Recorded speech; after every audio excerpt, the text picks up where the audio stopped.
Hello, everybody. Welcome to the Library of... there we go. Welcome, everybody, to the Library of Legend. I am Jaxar Lad. This, of course, is Read and Roll, the show where we bring on an unsuspecting guest to play through a fighting fantasy game book. And this week, it's a brand new adventure for our guest. Just a quick update. If you wanted to go out and pre-order your copy, the very first fighting fantasy book, The Warlock of Firetop Mountain, just was published today. The collector's edition. I think it's like 40 something years or something like that. Yeah. Anyway, it's the new one, so you can get that on Amazon. If you go to the fighting fantasy website, this is like a blog spot. Fighting fantasy website. The link is there. I've also reshared it on my Twitter, so go to my Twitter and you'll be able to see it there. Anyway, so last week we had the wonderful Anna's Gameland, and she was questing her way through the Forest of Doom. Unfortunately, she didn't manage to get either the hammerhead or the handle, and unfortunately had to go right back to the beginning. But she chose instead to just die. She chose the other option. So she was left with a whole £14 in her adventurer's pot, her little, kitty. And so that was where her adventure ended, unfortunately. But we'll welcome her back on next time we see her. But this week, we've got a returning guest. Last time, he holds the current record for the fastest death on Read and Roll, a death after one decision. But I will put that down to terrible initial dice rolls. That was unfortunate for him. Hopefully, the dice will be further in his favour today. It is, of course, our favourite, Smu the DJ. Hello. How you doing, buddy? Doing good, man. Doing good. I'm happy to be back. Hopefully, I can redeem myself this time. Do not redeem. Do not redeem. Yeah, well, I hope the dice rolls are better in your favour this time. I hope so, yeah. And Anna took the easy way out, huh? She truly did. She had it was a bit of a confusing ending because she had quite a lot of stuff and she had quite a lot of gold on her mission, and she had the option of going back right to the beginning. She had an option of testing her luck to see if right at the end there to see if she was going to get shot with arrows. I think realistically, thinking back on the episode, if she had chosen to test her luck and she had spent some of the money that she'd got in the kitty to sort of like raise her values and that kind of stuff, she still wouldn't have made it with the roll that she would have made. I mean, she just evaluated her situation. She was like, oh, what's the point? Probably. She was like, fuck this. Oh, fuck this. Yeah, exactly. But pretty much, mate. Sometimes it is easier to choose that route in an adventure like this before you end up getting frustrated and die at a stupid position that you weren't in before. Exactly. Exactly. Sometimes it's better to evaluate and think like, what's the point? Can I do this? Can I not? Well, I know that you've got a hard out today, so it's going to be it's going to be shorter than usual. I usually run it for about 3 hours, but it's going to be about the 2-hour mark. So we're not going to waste too much time today. If you wouldn't mind doing all the things and the stuff, subscribe, click the bell, get a thumb, stick it up in there. We're also over on Rumble. I'll do this. Yeah, manual evacuation. We're also over on Rumble. So if you want to go over there and support us over there, that'd be great. Thank you very much. Don't forget, in the pinned comment in the chats, in both of the chats, that's where you can donate to the Adventurer's quest today. If you want to alter it in some way, negatively or positively, you can do that. And in the description below is all of the options available to, choose a bonus for our adventurer. But you don't have to choose a bonus, of course. You can just donate a little bit of money to the adventurer's pot, and then they can draw from that. And buy some gifts for themselves. Money. Money me now. Anyway, we're going to get into saying hello to some of the chat, of course. Have a guess. Who do you reckon's first in the chat? Legatus. Of course it is. Always Legatus. It's always Legatus. It's the bot Legatus. And then the actual Legatus comes in and says hello. And we've also, so welcome Legatus. It's a pleasure to have you here. Thank you for joining us. We've also got Abe here as well, my brother my partner in crime. We've also got Richard Cleary. Brother Rick, oil up all you jack flaps. Yeah. Well, that's the legally distinct name. Who was it who gave me that name now? Was it Natty McBatty? I think it was Natty. Yeah. Natty. And we've got a Wild Davyverse here, our first place holder on the chat battle leaderboard at the moment until next week. Of course, who else we got? Where are you? I'm trying to skip through quite quickly. You're all saying hello to one another. We've got B-Roll Stage over on the Rumble side. It's a pleasure to see you, pal. Thank you for joining us over there. What's this about? Lesbians. I think you spelled love wrong, Abe, but sure. Yeah. And we've got a Wild Charlene in the chat. Welcome, Charlene. It's a pleasure to see you here again. Thank you for joining us. And we've got Steve. Welcome, Stave me. And who else we got? I'm just trying to get through them quick. And Daily Dysfunction. Welcome, Daily Dysfunction. It's a pleasure. He's got a what? Oh, yes, he has. He's got one of them. Yeah. Mm-hmm. And it's JB as well. Welcome, JB. It's a pleasure. We have ways in my country of making you talk, yeah? Well, and we've got... Glorious Bastards. Aiming for the balls is not always the best idea. But maybe to a pub shootout. I'm just saying. I want my scalps. We've got Grizzled Entertainment as well. Pleasure to see you here. And, of course, Atom Grey on the YouTube side there. And I think we've caught up with the chat. So I think we'll get over to the game side. I guess so. And over here, where is it? There you go. There we go. There it is. So before the show, obviously, I always send our adventurers the back of the book blurbs to 3 books, and the 3 books to choose from today. We've got The City of Thieves, The Talisman of Death, and The Vault of the Vampire. So, Smu, have you chosen your book? I have. It's going to be City of Thieves. Excellent I originally wanted to go with Talisman of Death, but I was like, I don't want to lean too much into the meme of dying too quick. So I was hoping City of Thieves might be in my favor this time. Maybe, but also, as Greg has found out, Kadath Gaming has found out, he's on his, 3rd, or at least he will be on his 3rd. No, he is on his 3rd run-through of the book, because he keeps getting plot armor, and he keeps getting taken right back to the... He dies, but he doesn't die. So he's having a roguelike adventure, is what you're saying? Kind of, because he's basically... he's the longest continuous playing adventurer on the show so far. Right. He's had the longest adventure over at least 3 episodes so far. So we've got to bring him back for a 4th one to... Charlene says I'm a bit quiet. I just bumped up the input on Windows. Is it better?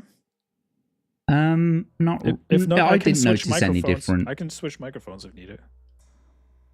I can't really do...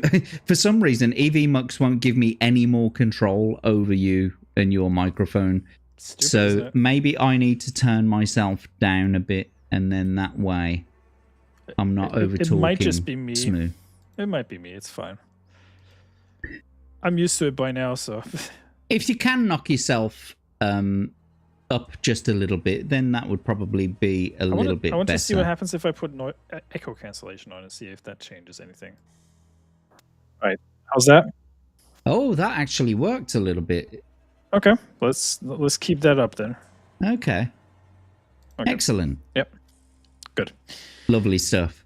Right then. That's the way to break the record. Yep. I agree, Yanni. And we got Yarnwich here. Hello, Yarny. Pleasure to see you. Our coven lady of yarn and witches, etc., etc. Okay, so City of Thieves. Yes. Right, let's get it up. Right up in there. That's what she said. It certainly is, ladies. Right then, the back of the book blurb that I have sent to you, and you've heard it before as well. Terror stalks the night as Zanbar Bone and his bloodthirsty moondogs hold the prosperous town of Silverton to ransom. You are an adventurer, and the merchants of Silverton turn to you in their hour of need. Your mission takes you along dark, twisting streets where thieves and vagabonds and creatures of the night lie in wait to trap the unweary traveller. And beyond lies the most fearsome adventure of them all, the tower stronghold of the infamous Zanbar Bone. You decide which route to take and which creatures to fight and which dangers to risk. It's kind of funny when I first read the name, I read Zanzibar Bone, and I was like, wait, that's wrong. I was like, why would Zanzibar have that? That's stupid. Do you know that's where Freddie Mercury was from? Zanzibar. Yeah. I did not, but I can kind of see it. Mm-hmm. Well, don't stop me now. Let's get on with the show. Yeah, we're having a good time. You start your adventure with a potion of your choice. I always say that the potion of fortune is the best bang for buck, but you've got the potion of skill, the potion of strength, and the potion of fortune. So which would you like? I'll take the potion of fortune because I probably need all the luck I can get. Okie dokie. So the pot of luck, I'm just adding that on your adventure sheet in the back here. And you've got 3 lifelines, of course. Ask the audience, phone a friend, and backtrack. Ask the audience. I'll put a poll in the chat for the whole chat to decide on a decision should you ask them. Phone a friend. You can ask one person in the chat for their opinion. You don't have to take their opinion, of course, and the chat has been known to lead people astray.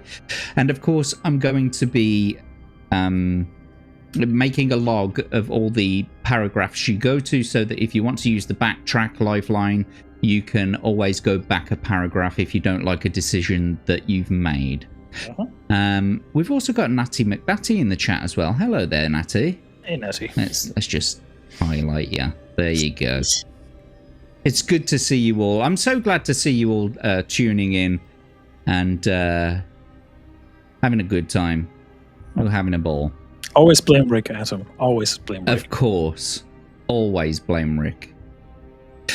So, anyway, you are obviously by now familiar with the way that this game is played and the battle sequences. On some pages you may be given the option to escape, but here is the hints on play. There is one true way through the City of Thieves, and it will take you...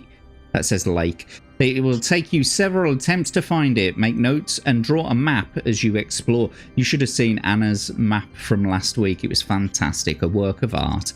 This map will be invaluable for future adventures and enable you to progress rapidly through unexplored sections. Not all of the areas contain treasure. Some merely contain traps and creatures which you will no doubt fall afoul of. You may take wrong turnings during your quest, and while you may indeed progress through to your ultimate destination, it's by no means certain that you will find what you are looking for. It will be realized, skip, yada yada.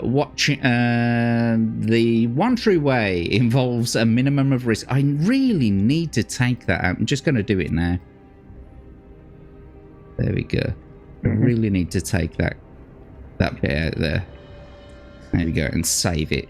Save it! Save me! The one true way involves a minimum of risk, and any player, no matter how weak on the initial dice rolls, should be able to get through fairly easily. May the luck of the gods go with you on your adventure ahead. We shall see about that. We're gonna bring up your character sheet, adventure sheet. Yeah. Yep. And you can ask to have this brought up at any time. We've practiced using the dice roller before the show, so we know that it works. So we're going to roll for your initial stats now. So we'll roll for your skill first. So if you wouldn't mind, please, rolling 1d6.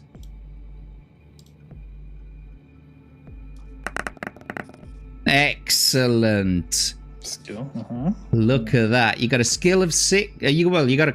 Sorry, it's not 6, it's 12, because we add 6 to that. So you got the highest possible skill you can get in the game. That's excellent. No death by mammoths this time. And now if you could roll 2d6 for your stamina, please. 10. Nice. Not bad. It is. It's 2 away from the top score. I bet the game was hurt me bitching like, okay, we need to give him some good rolls. And of course, we got to roll for your luck. So if you would roll 1 more d6, please. Right on. Oh. Oh fuck. Oh dear. See, I knew that potion would be important. And don't forget, you can also donate potions and stuff like that to them. If you just go into the description below, you'll be able to see what is available. All right. So the pretty good initial stats there. So if you're ready, we'll get on with the background of the story. Are you ready, I am Smu? ready. Yes, I am ready. Excellent. Right then. You are an adventurer in a world of monsters and magic, living by the quickness of wit and skill of sword. You earn your gold as a hired warrior, usually in the employ of rich nobles and barons on missions too dangerous or difficult for their own men. Slaying monsters and fearsome beasts in pursuit of some fabled treasure comes as second nature to you. Being an experienced and highly trained swordsman, you allow nothing to stand in your way on quests. Your success on a mission is always assured, and your reputation has spread throughout the lands. Wherever you enter a village or town, the news of your arrival quickly spreads through the citizens like wildfire. As few of them have ever met a dragon slayer before. Be careful, Levistro. One evening, after a long walk through the Outlands, you arrive at Silverton, which lies at the crossroads of the main trading routes in these parts.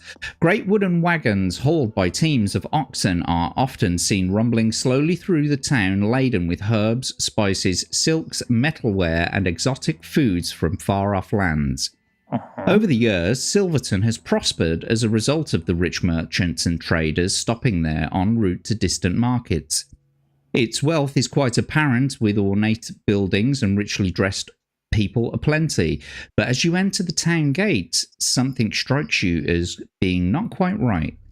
The people look nervous and on edge. Then you notice that all of the windows on the buildings have great iron grills bolted over them, and the doors have been strengthened too.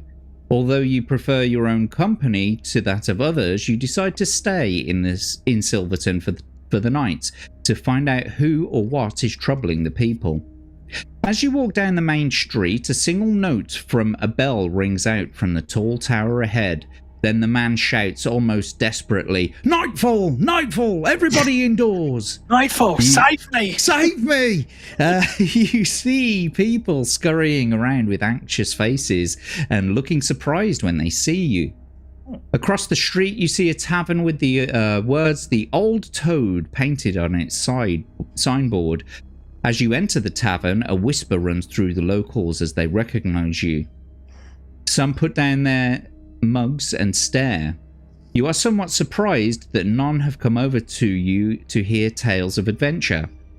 Walking over to the counter, you ask the old innkeeper for a room and a hot tub, but he ignores you and shuffles over to the great oak door, pushing 6 large iron bolts into place.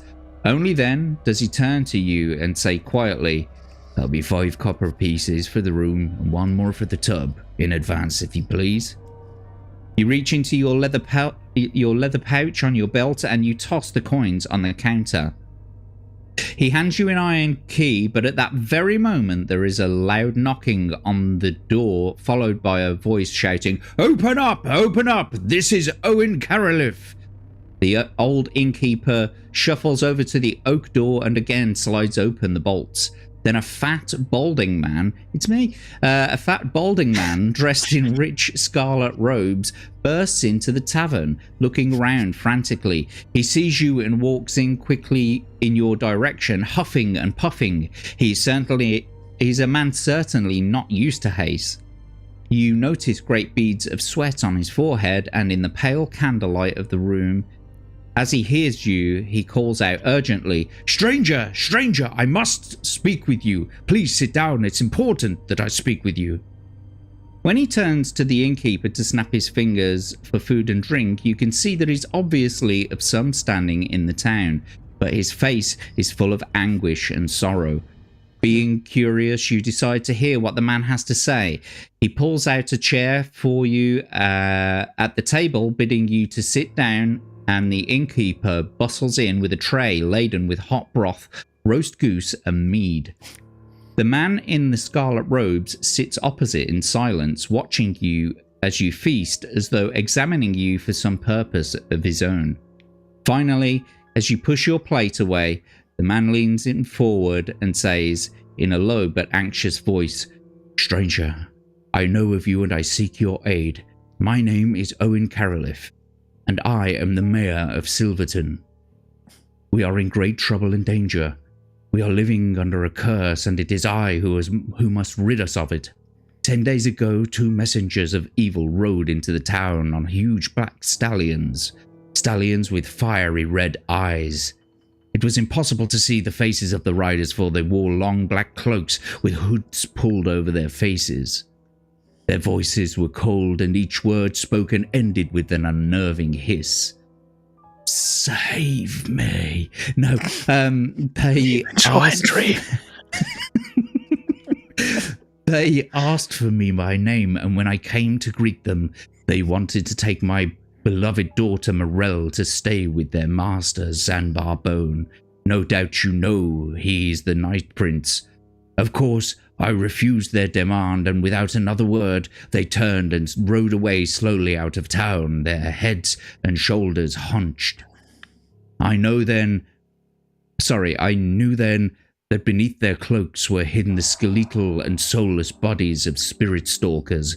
Zanbar Bone always uses them as his messengers, as they will complete their mission or die in the attempt, and they do not die easily.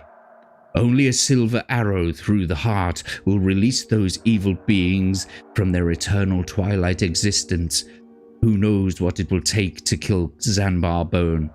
Anyway, that same night after the Spirit Walkers left, our troubles began. The Night Prince was angry and determined to harm us. 6 moon dogs came, each stronger than 4 men with razor-sharp fangs. They stalked through the town, entering homes through open windows and killing poor people inside. In the morning, we counted 23 dead. So we barred our windows and bolted our doors, but each night the moondogs return and we are unable to sleep for fear that they might find a way into our homes. Some people now are talking of sending Morel to Zanbar Bones. Those whimpering traitors, I should have them flogged. But what good would that do? There is but one hope, and that rests with you, stranger. There is a man called Nicodemus who, for reasons I'll never understand, lives in Port Blacksand. The place is commonly called the City of Thieves, as it is home of every pirate, brigand, assassin, thief, and evildoer for hundreds of miles around. Nicodemus, please. Nicodemus, please. Is that what you giggled at? I think he lives there just to get some peace from the likes of us. He's a wise old wizard and unlikely to come to much harm in Port Blacksand, for his magical powers are great. He alone is capable of defeating Zanbar Bone. He used to be a friend of mine many years ago. We need him, and I beg you to bring him to us. None here dares enter. What's that? He was a friend of mine, but then he took an arrow to the knee. None here dares enter Port Blacksand. You will be well rewarded if you help us, stranger. Take these 30 gold pieces for your journey, and take this sword to use and keep. As Owen Carolif rises, he pulls back his scarlet robe, revealing the finest broadsword you've ever seen.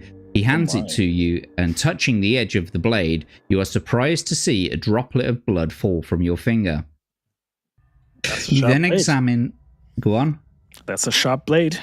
That is a pretty sharp blade, but, you know, don't run your fingers along the edges of blades, children. You then examine the marvelously ornate gilded serpents twinning round the hilt. You have never wanted anything so badly before in all your life. You stand up and hold out your right arm to Owen. He shakes it eagerly, saying, "You must set off at first light of dawn. The moondogs will be gone by then. I shall be forced to stay the night here also, so let's drink to our destiny and may the gods be with us." For the next hour, Owen talks about your coming journey, explaining in detail how to reach Port Blacksand. Later, you gather up your backpack and furs and climb the wooden stairs to your room. You sleep uneasily despite the security afforded by your new broadsword, as you are more than once woken by the sniffing and scratching and howling of the roaming moondogs outside. By dawn, you are already awake and dressed and determined to reach Port Blacksand quickly to find this man Nicodemus. As you leave the tavern, a black cat scurries past your feet and you almost trip. A bad omen, perhaps. Oh no. I know, right? So what do you reckon now? You're looking forward to it. It sounds like a jolly adventure. I'm looking forward to it. I mean, yes. We went to Port Blacksand to find a guy named Nicodemus. I mean, Manicus. Yes, exactly. And so it's my favorite emote over here. Yeah. Reminds me of my little the nodding cat. It's a good one. Mm-hmm. And we've got Crimson Shadow in the chat as well. Welcome, matey. It's Matey. Yeah, matey. I'm getting, like I restarted OBS a couple of times before the show started. I'm getting that lag in my ear, so I'm finding it very difficult to not audio block myself. But yes, it's good to see you all, and I hope you're just as I hope you're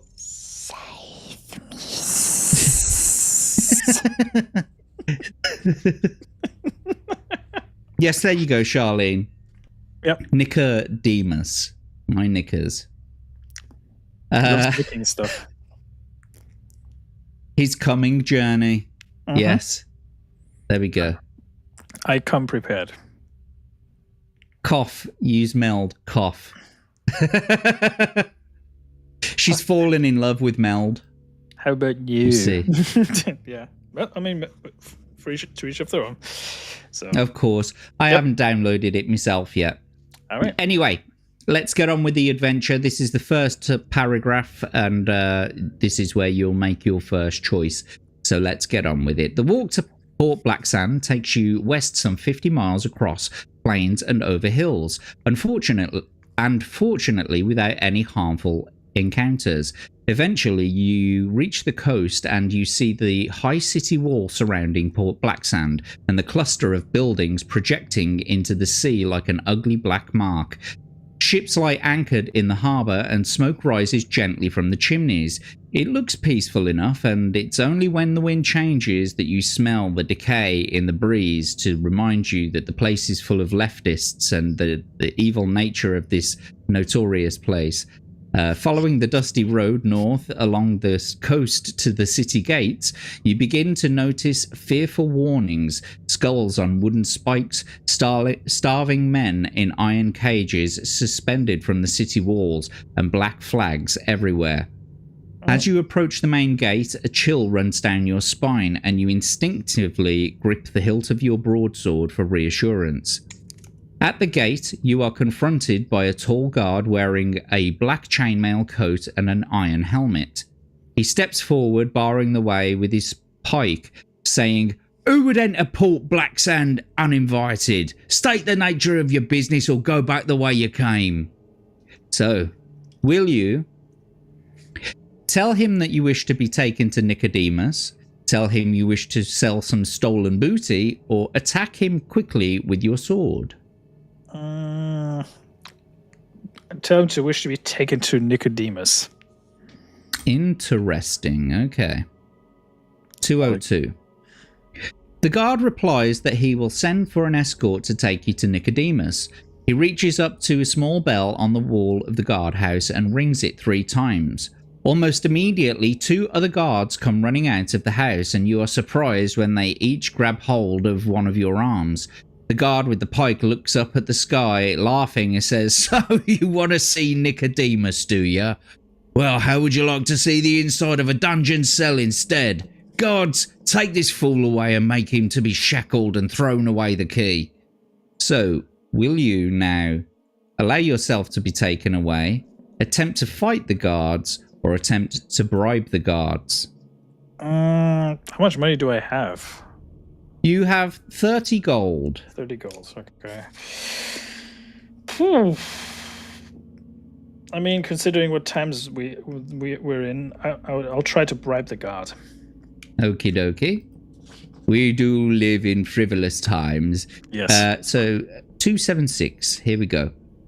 You tell the guards that you will make it worth their while if they release you and allow you entry into the city. So how much will you offer them? 5, 10, or 15 gold pieces? So 10, yeah? Uh-huh. Have you been watching other people play this game? No. I have not.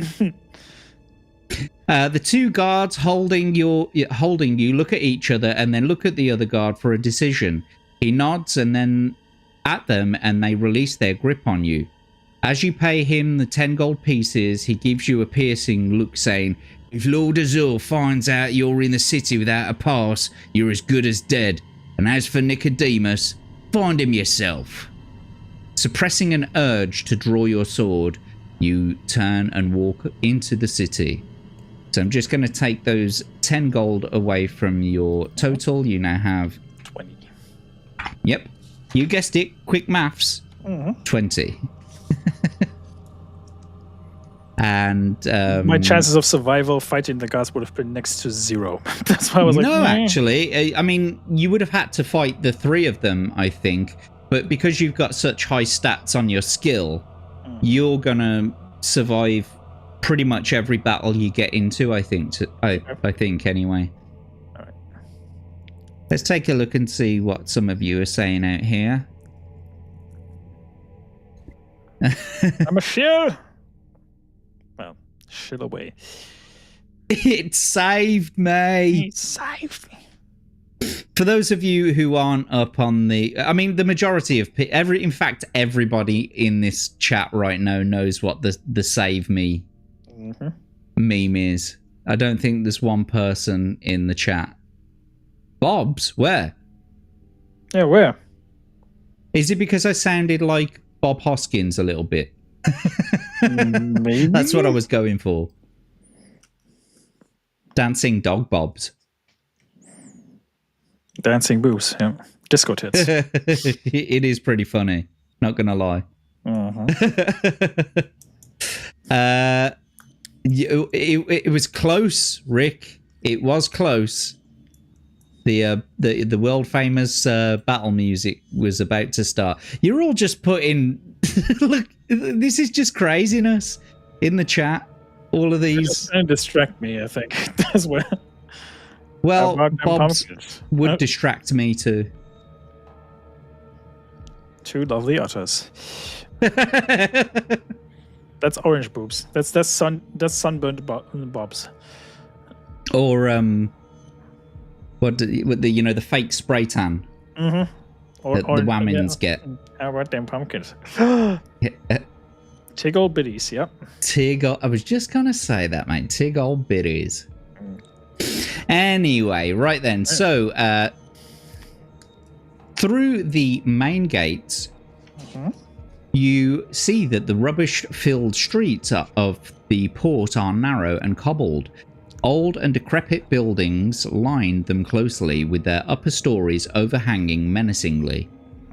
You may go west down Key Street, head north along Market Street, or go east down Clock Street. I think I have a better chance of finding the whereabouts of Nicodemus if I go to Market Street. Now remember, I'm not supposed to be seen, right? That was the thing.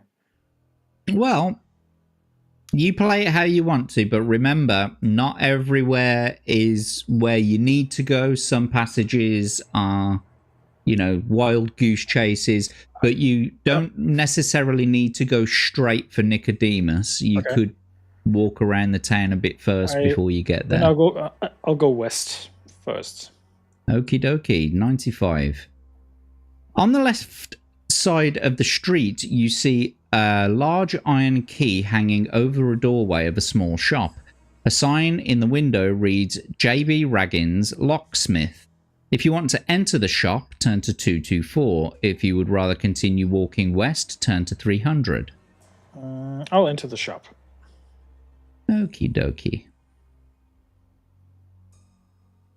Sitting on a stool at the back of the shop is an old, bespectacled dwarf. He is busy cutting a key on a cast iron treadle machine, which he squeaks and grinds noisily. You cough to get his attention. I don't think that's supposed to say button bushes. I think it's supposed to say, but he does not look up from his work. But he does not look up. Yeah, that sounds about right. That sounds better. He does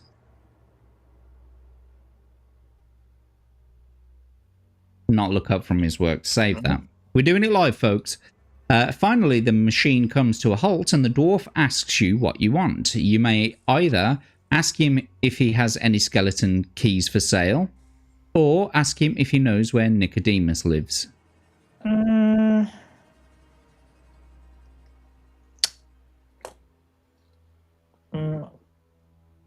I'll ask him where Nicodemus lives. Your question produces a suspicious look on the face of the dwarf, and he raises one eyebrow.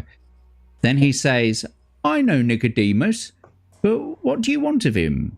You may reply by telling him either that you are on a mission from Silverton and need the help of Nicodemus, or that you want to kill him. Tricky.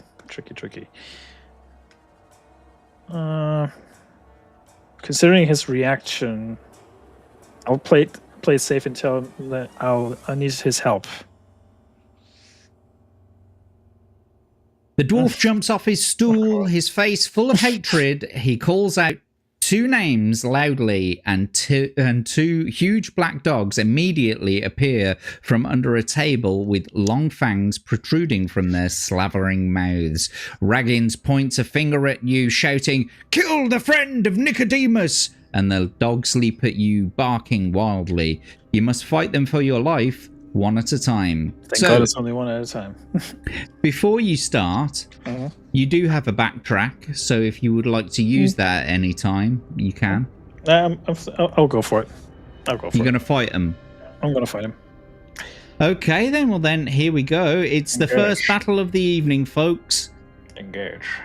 Engage indeed. So let's just enter these scores in here. The first wolf dog has a skill and stamina of 7, and the second has a skill of 7 and a stamina of 5.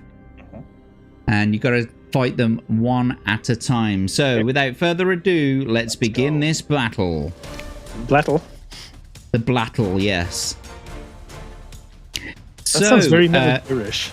It sounds what? Like Metal Gear, almost. A little bit. I downloaded the music from the YouTube audio library. Yeah, it just makes it easier. Yep. All right. Anyway, to start your first attack round, please, can you roll 2d6 for the enemy? There we go. That's a 2 and a 1. Gives them 10. Awesome sauce. That's a pretty good low number for them. 2 for yourself, please. Excellent. A 2 and a 4 gives you 18 to their 10. You win the attack round. We'll bring their stamina down to 5. Would you like to test your luck or carry on? Carry on. Okie dokie. 2d6 for the enemy, please. Oh, that's a bit higher. Oh boy. That gives them 18. So if you want to roll 2d6 for yourself, 4 and a 1 gives you 17. Unlucky. You lose the attack round. We'll have to take 2 away, giving you a stamina of 20. Would you like to test your luck or carry on? Carry on. 2d6 then, please.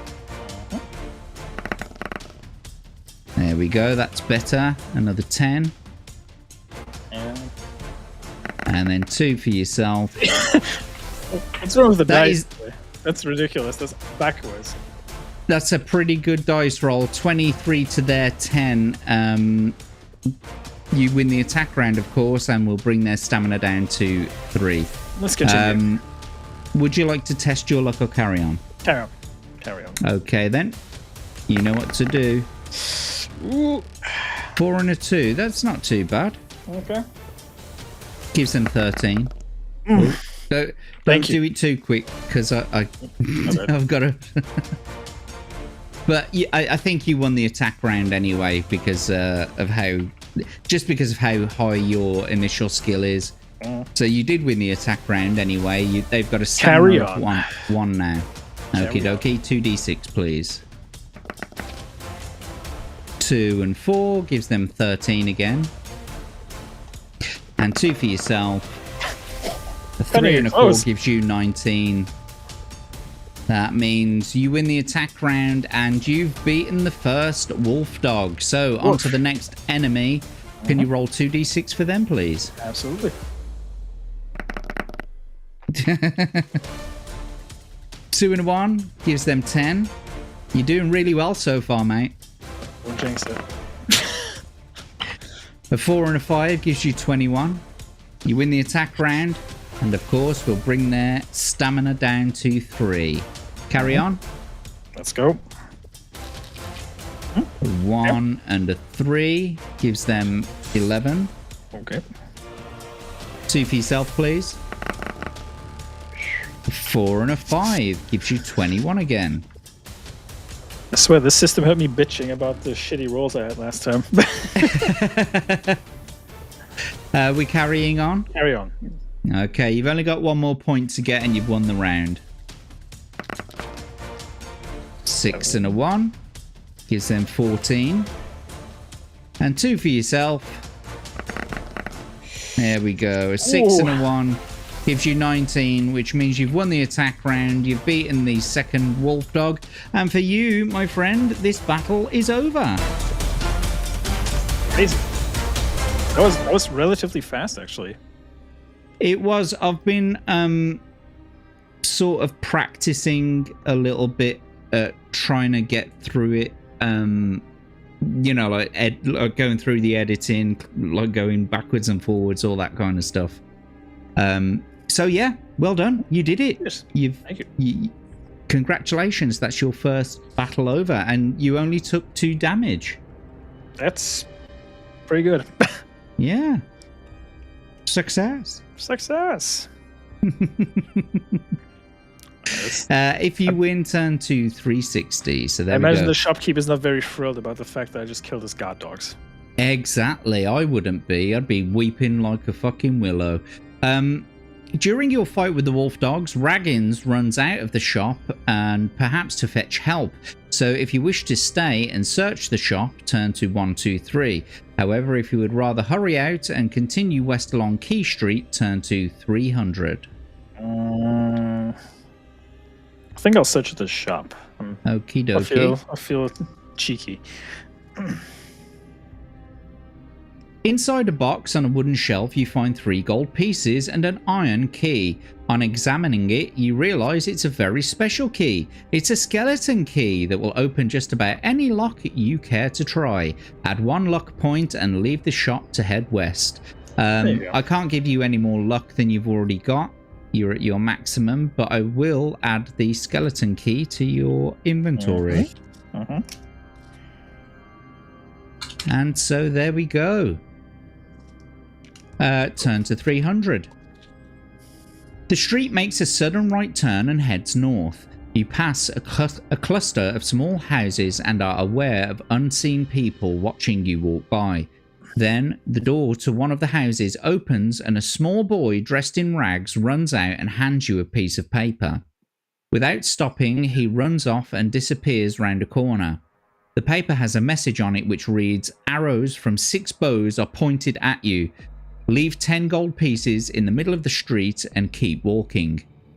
If you wish to obey the instruction, make the necessary deduction on your adventure sheet and lose 2 luck points. If you want to keep walking without leaving the gold, turn to 137.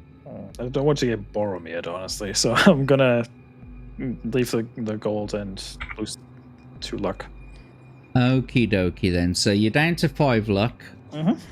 And you're now down to 13 gold. Right then. Wait, 13? I thought I'm leaving. Oh yeah, I got 3 coins. Oh yeah. Okay. Yeah, in the last paragraph you got 3 coins. Yeah, that's true. I bet you could do with that luck point now, eh? But it's okay. I'll be fine. Here we go then. You hurry on down the street, but glance back after hearing cries of jubilation behind you. Some people are linked arm in arm and are dancing in a circle around your 10 gold pieces. You curse this thieving city and press on north. Oh well, thieving bastards, eh? Thieving bastards. They don't call it the City of Thieves for nothing. Yep. While most of the houses in the street are small, cramped and dark, you see that one ahead stands alone and is painted bright red. The door has a welcome sign hanging from it. If you wish to enter the house, turn to 154. If you would prefer to keep walking north, turn to 334. I'll enter. Okay. Enter the big red house. Inside the house, you find yourself in a room painted red and empty apart from a table on top of which there are 2 glass bowls. In one, there is a small golden scorpion and in the other lies a silver scorpion. In the far corner of the room, there are stairs that lead up to another floor. So you may pick up the golden scorpion, pick up the silver scorpion, climb the stairs, or leave. I'll climb up the stairs. You sure you don't want to pick up any scorpions? Considering the little amount of gold I have left, let's take the golden one. You've also got to backtrack as well, remember, if you don't like your choice. We'll see. Inspecting the scorpion, you see that it's a brooch. You decide to pin it on your leather tunic. It's a lucky charm. Add 2 luck points to your total. Hey. What will you do next? You may, if you have not already done so, pick up the silver scorpion, or if you want to ignore it, you may climb the stairs or leave the house. I'll climb up the stairs. Okie dokie. I've added those luck points. You're now at your maximum of 7 again. Hey. The stairs lead into a small room, again painted red. Sitting at a table is a strange creature with a long snout and a deep red scaly skin. From its jaw protruded rows of teeth and a long pink tongue darts quickly in and out from between them. The creature looks up and stares at you. Are you wearing a scorpion brooch? Yes. The golden one. Ah, in fact, I've got to add that to your Dubrifirkin. Scorpion brooch. There we are. Scorpion brooch. So you are, so we'll turn there. Right. The creature is outraged that you have stolen one of its brooches. It jumps up and you notice smoke curling from its nostrils as its fury mounts. Suddenly, a blast of fire shoots from its jaw and moves towards you with outstretched claws. The blast misses you, but you must fight the creature. The creature is a lizardine. It's got a skill of 8 and a stamina of 8. Okay. So, this battle will be different to usual, as well as following the usual rules of battle. Throw 1 die every attack round for the lizardine's fiery breath. On a roll of 1, 2, or 3, it burns you for 1 point of damage to be subtracted from your stamina. On a roll of 4, 5, or 6, you manage to dodge the blast. You may use your luck against the fire, and you may escape by running back down the stairs and out of the house to head north. If you stay and win the battle, turn to 186. Now, you must go through at least one attack round before you can escape. And if you do try to escape by running down the stairs, you'll lose. Right? No, you'll just lose 2 stamina points. Okay. Because that's the price of cowardice. Okay. And no matter if you win the attack round, each attack round, you've still got to roll for the fiery breath, and that may still damage you. Hurt me. So it's 1, 2, or 3, or for burning you, or 4, 5, and 6 to dodge it. Okay. Right then, so let's get on with the battle. Without further ado, let's fight this lizardine. And so let's get your adventure sheet up. The lizardine has a skill of 8 and a stamina of 8. And so, for your first attack round, please roll 2d6 for your enemy. That's not bad at all. It gives them 13. And that's that done. So if you can roll 2 for yourself, please. A 2 and a 3 gives you 17, which means you win the attack round. We'll bring their stamina down to 6. But if you can now roll 1d6, please. It's a 6, so you dodge. Yeah, you dodge their fire. Would you like to test your luck anyway to see if you can do any more damage, or would you like to carry on? Nah, I'll continue. Okie dokie, 2d6 for the enemy, please. Yes, JB, aim for the balls. Always. A 6 and a 1 gives them 15. And then 2 for yourself. A 3 and a 5 gives you 20. You win the attack round.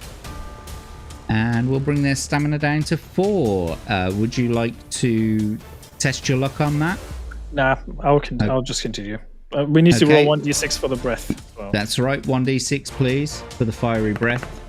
6 again. You are lucky today. Holy fuck. 2d6 for the enemy, please. Yes, sir.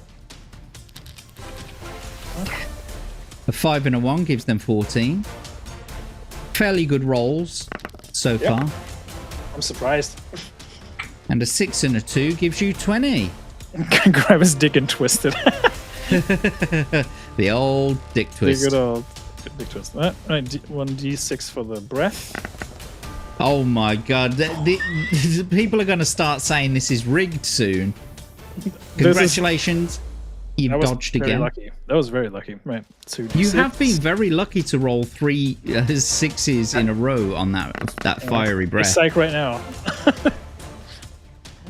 However, your luck may have just run out because you've just rolled a 6 and a 5, which gives them 19. And then 2 for yourself, please. See, I told you. Abe, he's got to be the first in there. And it's the first time this battle that you've lost an attack round. So you're now down to 18. Would you like to test your luck to see if you can negate some of the damage done there? Why not? Give it a shot. All right, then. You've got to get 7 or below on 2d6. But don't forget, if you are unlucky, I'll have to take another away from you. That's okay. 7. It is 7.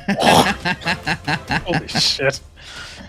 And now if you can roll 1d6 for the breath. Again, you've done it right.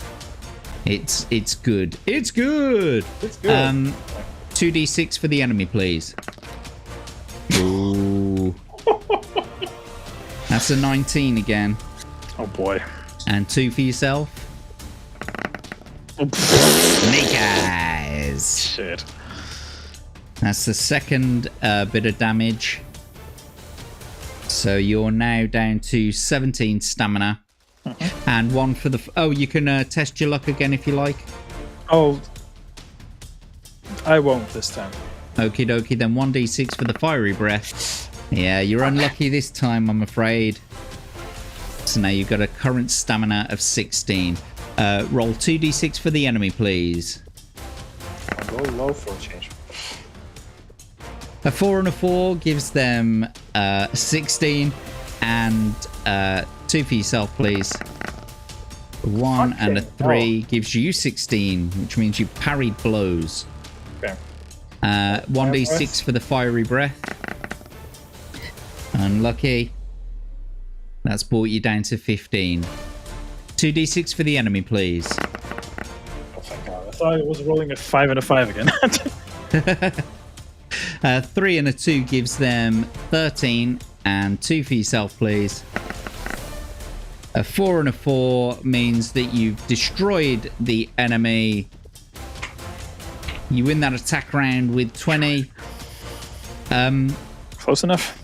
Yeah, I mean, I'm a bit confused at this point. Do you still need... Like, does he give out one last fiery breath just as you take his head off? I don't know. I don't know. Nah, fuck it. Fuck it. We'll do it live. Anyway, congratulations. That'll too. Well done, mate. Fuck you, dragon. Congratulations, you have won that battle there, and while you've got the opportunity, if you'd like, to replenish any of your health, you can do so with your provisions. You currently have a stamina of 15, which means that you could theoretically take 2 provisions. That would bring you back up to your initial stamina of 22, but you would lose one of the potential stamina that you could use out of those 2 provisions, because it's 4 stamina per provision. I'll take it anyway. I'll take one. I'll take 1 provision. I'll take 1. Okay. That's not fully heal, but you know, get myself back up to somewhat close to 20. Yeah. So there you go. Then you're back up to 19. No, 19. The average age of a Vietnam. Whore. It's 19 was the average age of a Vietnam recruit. Mm-hmm. It is. Right then. Let's get back to the story. And first of all, before we do, let's just say hello to a few people in the chat here. Where is he? I saw him. I saw Paul, Pickle Master. Yeah, Go there fuck he is. yourself. Do you know what I've realised, Smu? You know that audio echo cancellation thing? Right. You've put it on. It's made you louder, but every time I talk, it squashes I get drowned you out. Mm-hmm. But welcome, Paul Hadouken. It's good to see you. Thanks for joining us in the chat there. Atom Gray saying, Jack is my rigger. Those were some very lucky rolls. Yep. What's this now? Rigged. No, what's this? Listerine? Benzodrine? Filled latrine? No! Because of Lizardine. Latrine? Tangerine.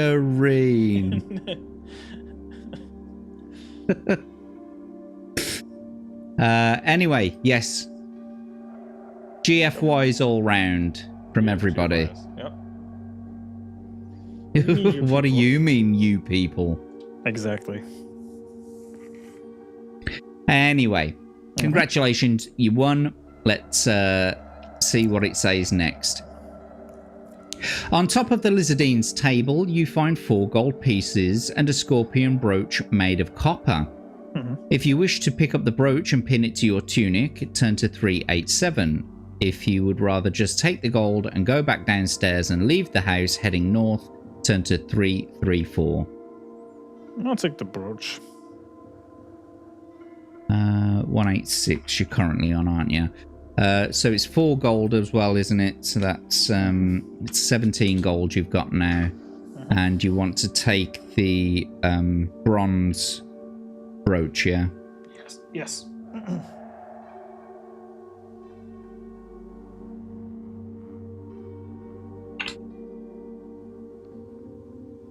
Okay, so you're taking the bronze brooch and pinning it to your tunic. You are now wearing a brooch that slows you down in combat without realizing it. Reduce your skill by 1 point. Finding nothing else of interest in the room, decide to go back downstairs and leave the house to head north. You could use your backtrack at this point. I'll backtrack because I would rather keep the skill as it is. Okie dokie, 186. I'll just head down and lose the gold. That's fine.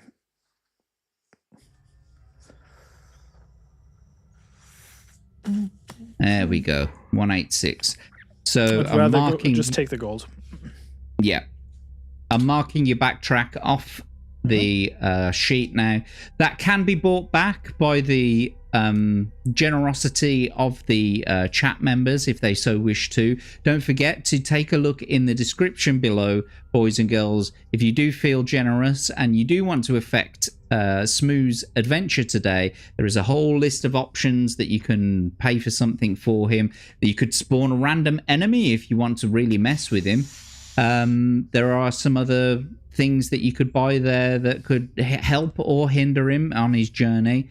The tipping link is in the pinned comment in the chat.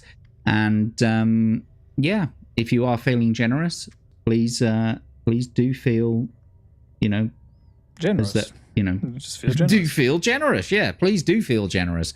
Anyway, so we're going to 334. Right. Yes, sir. Walking towards you down the street are 2 town guards. They stop in front of you and demand to see your papers.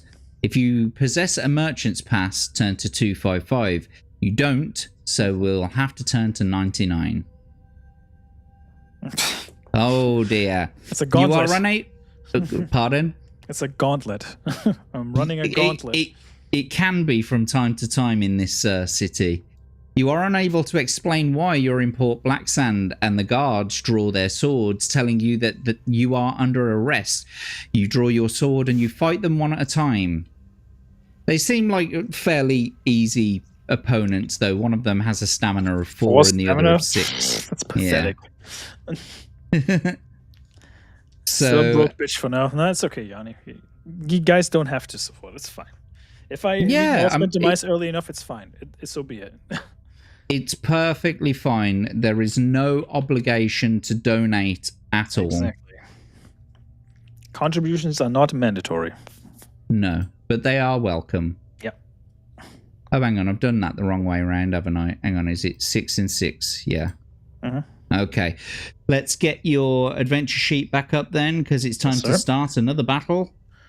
It's a battle. Without further ado, let's do it. Right then. 2d6 for the enemy, please. Well, thank God there's no fire breath this time. There's no escape either. Nope. A 4 and a 2 gives them 13. And then 2 for yourself, please. A 1 and a 3 gives you 16, which means you win the attack round, and we'll bring their stamina down to 2. Am I missing something in the chat? And Nat Daily says, I'm under attack. We'll put a pin in that for now. 2d6 for the enemy, please, if you don't want to test your luck. A 4 and a 2 gives them 13 again. And 2 for yourself. Nice. There you go. 4 and a 6, which means you've won the attack round with your 22 to their 13, and that's enemy 1 over. So, on to the next enemy. 2d6 for the enemy, please. Very nice of them to attack one after another. It is. One of them just holds back. It's like, no, you got this, bro, with your 4 stamina. You got this, bro. So that gives them 11 anyway, and 2 for yourself, please. Nice. 5 and a 3 gives you 20, which means you win the attack round. We'll bring their stamina down to 4. Test your luck or carry on? Carry on. Okay, 2d6. 6 and a 3 this time gives them 15. Ooh. That's a parry, isn't it? 2 and a 1 gives you 15. Well done. You are good at maths. I used to suck at maths in school. You are a... that was a parry, so no harm, no foul. 2d6 for the enemy, please. Okay. 4 and a 2 gives them 12. A 6 and a 1 gives you 19. You win the attack round. That's brought their stamina down to 2 now. And so, 2d6 for the enemy, please. Nice. Wow. Snake eyes. They are on their last legs with... They're slithering on the ground. They are pretty much in their own blood and piss and shit. 17 to 8 means that you win the attack round. You've murdered the town guards. Congratulations. That's your battle over. Congratulations. 3 battles. Not bad. Pretty much in a row as well. A hat trick. Right then, let's get rid of this adventure sheet. You done it. You make a rapid search of the guards' possessions and find 7 gold pieces and a set of keys and some stale bread. Make a note of what you wish to keep and set off north again. So, is there anything out of that you want to keep? The set of keys. You don't want to take the gold pieces? Nah. For real? I mean, it's 7. Yeah, come on. Yeah, take all the gold pieces that you can. Yeah, because I may have to bribe people again, considering it's... Yeah, or you might need to buy something a little bit later that's quite expensive. I would have never gone for the stale bread, that's for sure. You might need that. It could come Poison up. someone? I don't know. You might need to feed a rat or a witch or something. I don't know. I'll take the gold pieces. I'll take the gold. So you're just keeping the gold and the keys, did you say? Is there an option to take everything? You don't have to. You can I take everything? You can take everything if you want to. I'll take everything then. Okay then. Might as well, because you never know what's going to come next. And stale bread. Lovely. You done that. Yeah. I'll put that all on the sheet for you. 227. The street soon makes another sharp turn to the right and you find yourself walking east. Outside one of the houses to your left is a pile of rubbish and broken objects. On top of the pile is a pair of boots that look about your size. If you wish to try them on, turn to 362. If you wish to keep walking east, turn to 103.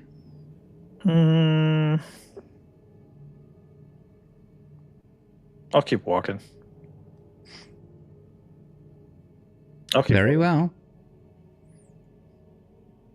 You arrive at a four-way junction in the street.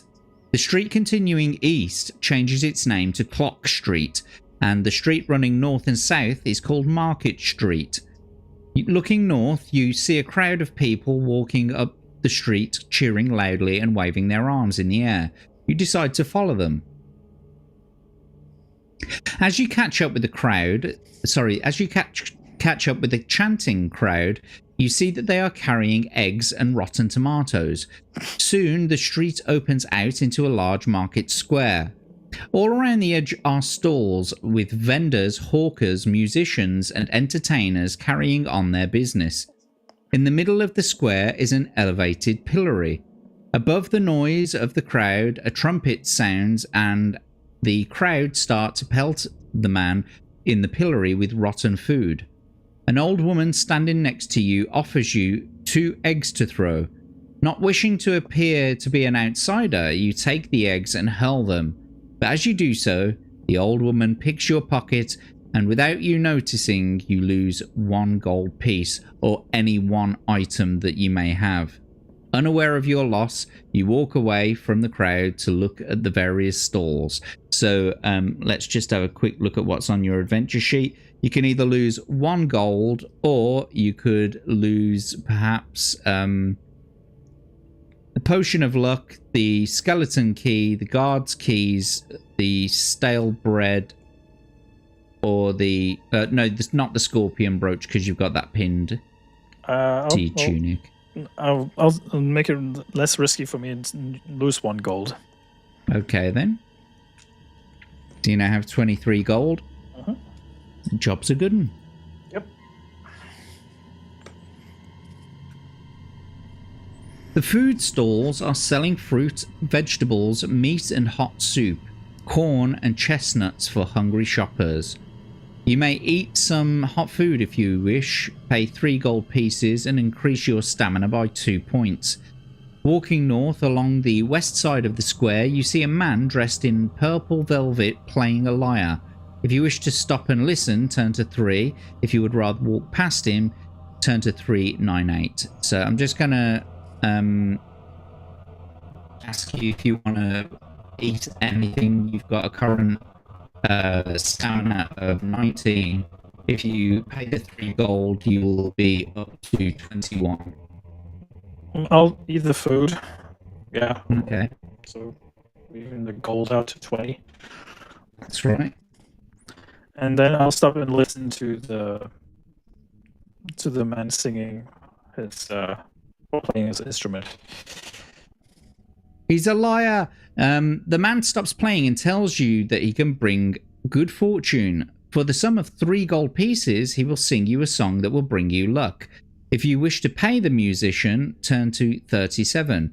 If you do not believe him, you may walk to the next stall. Can I improve my luck, though?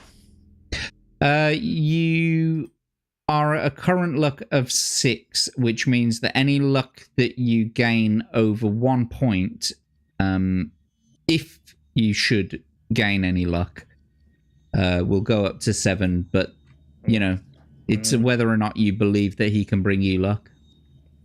I honestly don't think he will. Okie dokie. So are you going to walk on? Yep.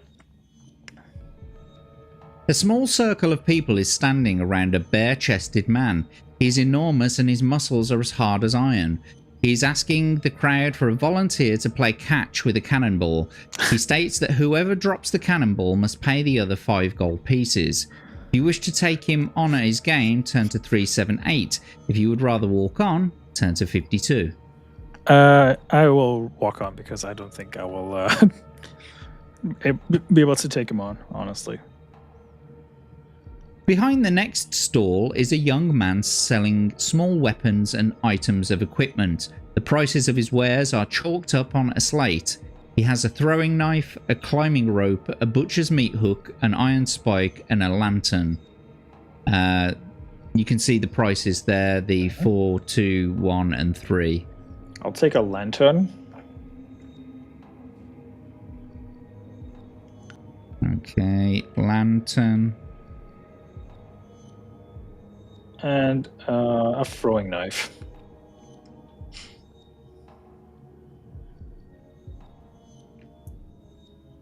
a lantern, and a throwing knife. So that is 13. 7 gold pieces. Yeah. I've reduced your gold down to 13 and I've added those things to your adventure sheet. Okie dokie. Walking off. In the next stall area, there is a small, brightly coloured tent. Attached to it is a small sign which says Madame Star, Clairvoyant. Do you want to go in or carry on north? Carry on. Wise decision, I think. She may curse me. Yeah, maybe. You never know. At the end of the market, a street named Bridge Street runs north out of the square. You decide to walk down it in the hope of finding the elusive Nicodemus. It starts to rain and the tumble-down houses huddled together on either side of the street look as though they need shelter themselves. Most have their windows boarded up and are empty, but the door to one flaps noisily in the wind. If you wish to take refuge in the derelict house until the rain stops, turn to 188. If you would rather press on ahead, turn to 31. Oh, go into the house. You want to go into the house? Was Yeah. that? It's gloomy in the house, but you can make out the shape of abandoned furniture. Litter and rubble is strewn all over the floor, and you find a broken chair and slump down in it to rest. Suddenly, you notice something slither across the floor, and before you can get to your feet, you see in the half-light that you are encircled by 6 snakes, each a meter long. If you wish to hack at them with your sword, turn to 253. If you would rather make a dash for the door, turn to 15. I'll take him on. You're going to take them on, yeah? Yep. Even though it's 6 enemies, but that's fine.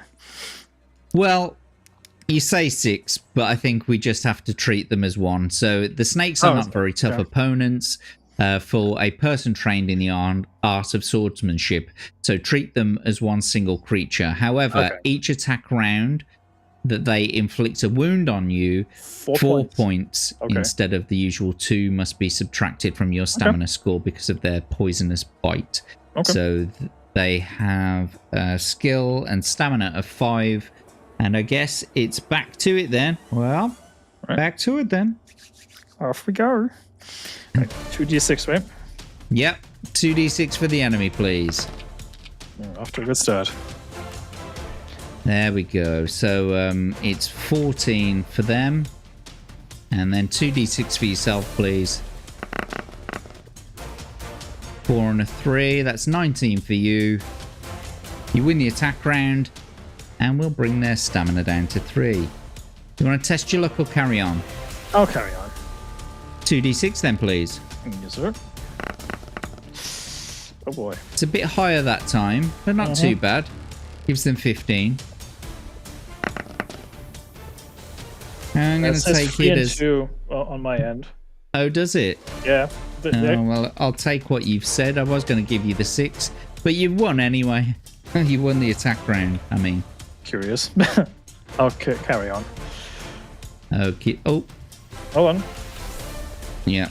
Yeah, okay. I wasn't about to say that. So there we go. Oh my god. That's 6 and a 4 again. Giving them 15 again. And 21 for you as well. So yeah, you've won the attack round. You've beaten the snakes. That was really easy, wasn't it, mate? I mean, that was barely a fight, was it? Hey. And we got well done, buddy. We got a rumble. You did it again. Thank you. Okay. Right then. 75.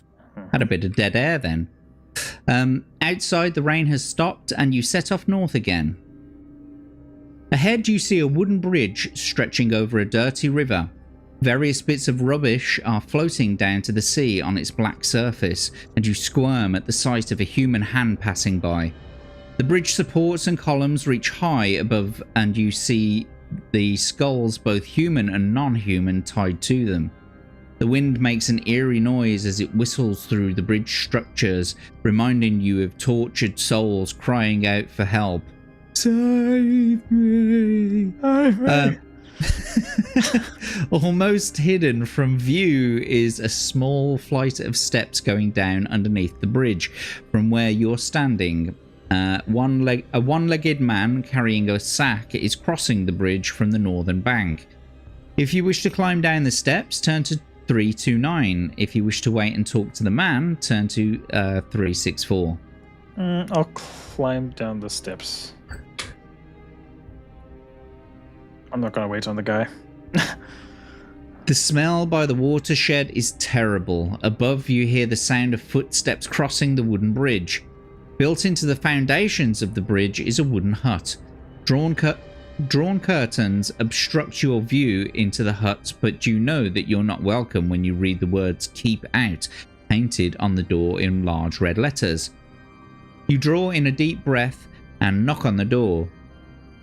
You hear muttering and shuffling of feet, and suddenly the door is thrown open.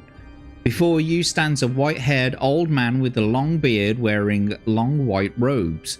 He looks at you and sternly says, "Explain yourself to Nicodemus." "My Nico." You are elated at finding Nicodemus and tell him about Zanbar Bone's reign of terror in the town of Silverton and why Owen Caroliff asked you to find his old friend to help them.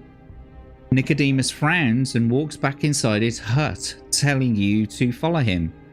He sits down in a rocking chair and starts to speak in a calm voice. I am Charles Dance.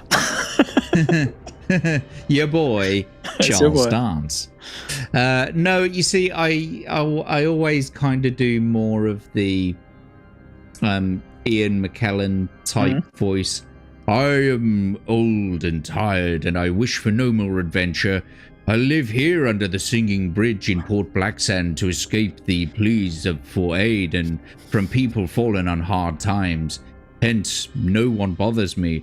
But I do wish to help my old friend Owen. I will tell you how I defeated the Night Prince Zanbar Bone. Listen carefully. Remember, you may only defeat him after sunset. In daylight hours, he exists on another plane. No doubt he will have servants to protect him, but should you get past them, you will need something special to deal with Bone himself.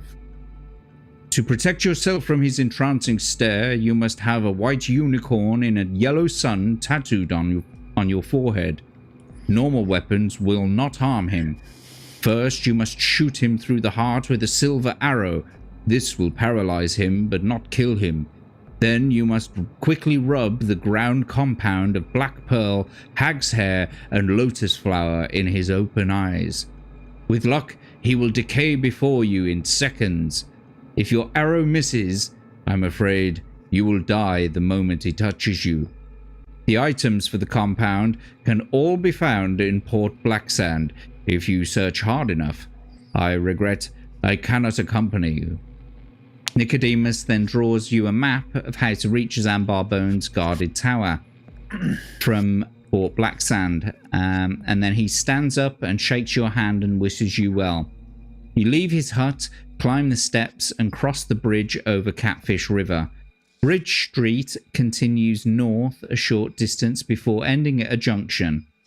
If you wish to walk west down Harbour Street, turn to 91. If you wish to turn east down Candle Street, turn to 238. I'll head west, and you have a $20 or £20 donation, by the way, on Rumble. Wow! I bet that's Crimson Shadow. Yep. I haven't even gotten to it yet, but I know that it's him. A gift from Shadow. Shadow, Crimson Shadow, thank you so much for your generous donation. $20 dib dobs to go into Smu's little pot there. So that means that you could buy all sorts of things now. I mean, that's quite a bit of money, actually. Let's have a quick look and see what we've got. Where's he gone? I'm getting to it. Right, so as we know, £1 gives 1 provision or 2 gold. £2 gives 1 random potion with a 1 in 6 chance of a luck potion. £3 gives 1 potion of choice, but you still have to roll 6 for the luck potion. Or alternatively, it increases 1 current stat by 1. £4 will give you either the Adventurer's Care package, which includes 2 of either 4 gold or 2 provisions, or 1 potion of choice and either 4 gold or 2 provisions. £5 will give you the choice of either returning all of your current stats to their initial values, or it will return a lifeline, or it will grant you a reroll. £10, you could try a roll of the devil die. So you roll 1d6, and if you roll 1, it will reduce all of your current stats by 1. If you roll a 2, it removes 2 provisions. If you roll a 3, it removes 1d6 worth of gold. If you roll a 4, it removes 1 potion should you have one. However, if you roll a 5, it will add 1 to any stat. And if you roll a 6, it will add 1d6 worth of gold on that. Okay. £15, you could buy an insta-kill spell. So the insta-kill spell for £15 will instantly destroy any enemy right at the beginning. All you got to do is snap your fingers and say battle over, and it's done. Okay. No, that's it for now. Yeah. Do you have a list by chance that I can look at? I do. I tell you what, I'm gonna send it over to Discord for you. Just need to open up Discord real quick. Send it over Discord. I think I'll definitely take the insta-kill potion, because that's 15, right? That is £15, yeah. Yeah, I'll take that for sure. Let's see. And then return all stats to their initial value. Okay, just before we do that, although it doesn't do anything, right? Let me see. I want you to know that you could save that. Save me. You could save that for a little bit further down the line, because you're currently at a stamina of 21 and a luck of 6, so you're like 1 point away from the max values of both of those. Yeah, then I'll keep that for when I get my ass kicked in battle, for the time being. So I'm just getting the insta-kill potion for the time being, and then carry on for the time being. No worries. And also, I mean, you got the £5 pounds left as well. So should you need to, you could buy some gold. You could buy a potion of choice or something like that, provisions, etc. Okay. Or even you could buy back your backtrack. Sure, I could actually.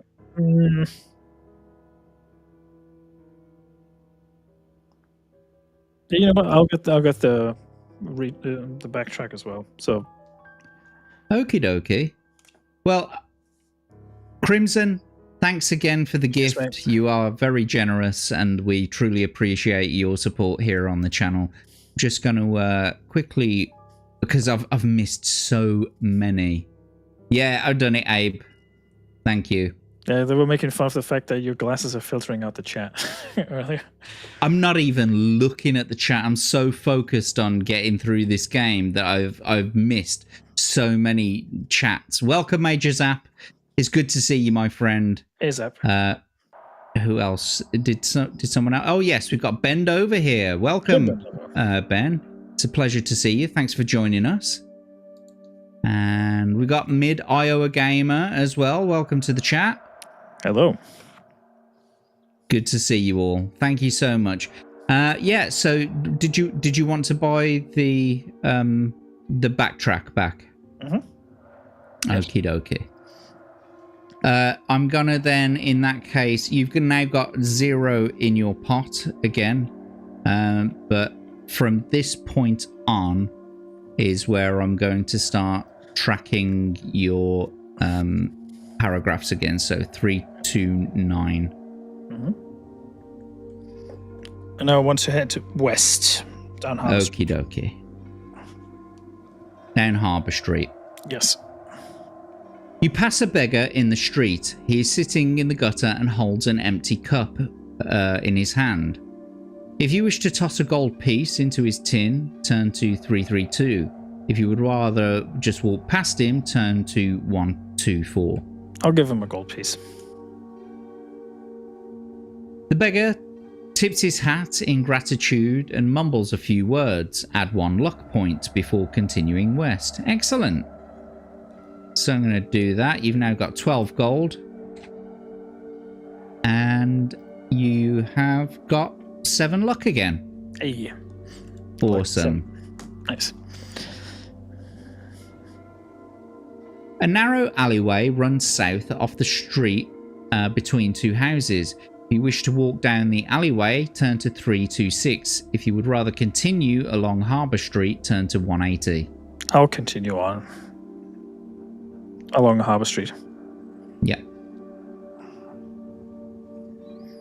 Because I have a sneaking suspicion the alleyway is full of assholes. Yeah, something's gonna. You just don't walk down an alleyway, do you? Especially really? not in a city of thieves. Exactly. Ahead, you hear the noisy clutter of galloping hooves on the cobblestones. You hear the noise of wooden wheels and an urging voice followed by the crack of a whip. Someone is rapidly approaching in a horse-drawn carriage. If you wish to see who it is, turn to 344. If you would rather hide out of sight behind a barrel and watch the carriage pass by, turn to 34. I probably should stay out of sight because I've caused enough trouble as is. Okay. The carriage thunders by and you see its driver urging on the 4 horses as though his life depended on it. As the noise of the carriage fades into the distance, you step out onto the street and continue west. The street gradually starts to run downhill. The houses end in a tavern called the Black Lobster, and the street opens out onto a quayside. A stone jetty runs out onto the sea, and tied to it is an old galleon. It's flying the Skull and Crossbones and is probably one of the many pirate ships that anchor in Port Blacksand to offload their booty. Harbour Street turns right at the jetty and runs north parallel to the shores as far as you can see. If you wish to walk down the jetty and climb aboard the ship, turn to 399. If you wish to walk north up Harbour Street, turn to 78. Walk up north. I don't know if the pirates will be welcoming of me, so I would rather just mind my own business for the time being. There may be things that you need on the ship. Oh, I can still backtrack for that. Yeah, you could backtrack, but it would only now is the time to get on the ship or continue on, because I'll get on the ship. If you or I'm just saying that if you choose to go to 78 now and you don't like your decision, yeah, that's true. Let's go. You can backtrack here, but if you carry on after that, then you'll be going back to 78. You get what I mean? Okay, yeah. Let's go on the ship then. Okay. A rope ladder hangs down from the stern of the ship to the jetty. There is also a gangplank leading up the side of the ship. If you wish to board the ship, climbing onto the rope ladder, turn to 87. If you wish to walk straight up the gangplank, turn to 294. I'll try the stealthy approach and use the rope ladder. You reach the top of the ladder and peer over the handrail to survey the ship's deck. There are 2 large masts rising into the air from the deck. Wooden boxes, barrels, and coils of rope lie all around, and one of the ship's crew stands on guard at the top of the gangplank. In the center of the deck is a small cabin with an open door. Through the door, you can see that there are stairs leading down to the lower decks. If you wish to inspect any of the wooden boxes and barrels, you'll have to deal with the pirate on guard. If you wish to creep along the deck and down to the stairs, turn to 50. Creep. Oh, creep along the deck. Creep. Creep! Here we go then, 50. The stairs lead down into the ship's cargo hold. It's empty, but opposite you, a corridor leads from the hold to 2 closed doors. You walk along the corridor and listen at the doors. From the door on your left, you hear a loud snoring. From the door on your right, you hear nothing. If you wish to open the door on your left, turn to 271. If you wish to open the door on your right, turn to 232. I'll try opening the right door. Oh. I just need to log down where you came from, sorry. No problem. The door opens into a small room, and in the center of which is a steaming tub of hot water. If you wish to hide behind the door inside the room to see who is about to take a bath, turn to 12. If you would rather close the door, turn to 383.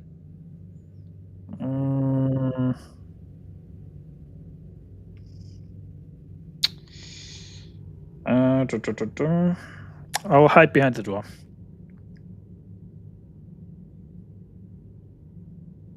A few minutes after you hear footsteps coming down the corridor. The door opens and a man walks into the room wearing nothing but a towel around his fat stomach. You watch as he drops the towel and lowers himself gently into the tub with a loud sigh. If you wish to surprise him by drawing your sword and uttering a loud ahem, turn to 176. If you would rather creep back out of the room and into the corridor while he submerges himself, turn to 383. I'll get out of the room. Okie dokie.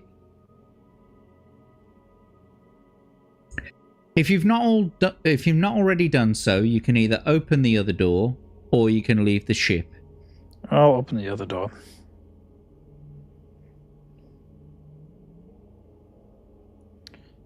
Okie dokie. Right, asleep in their bunks are 3 pirates. Their room is small and contains only clothing and a few personal possessions. It looks as if the pirates have been drinking and gambling. There is an uncorked bottle of rum, a mug, and a pack of cards on top of a barrel in the center of the room. You see that one of the pirates is wearing a small leather pouch around his neck. If you wish to creep up and try to cut it loose, turn to 162. If you would rather close the door again and not take any risks, turn to 284. I think I'll just alert the entire ship at that point. Like I said, you're on the ship and you might find things that you need.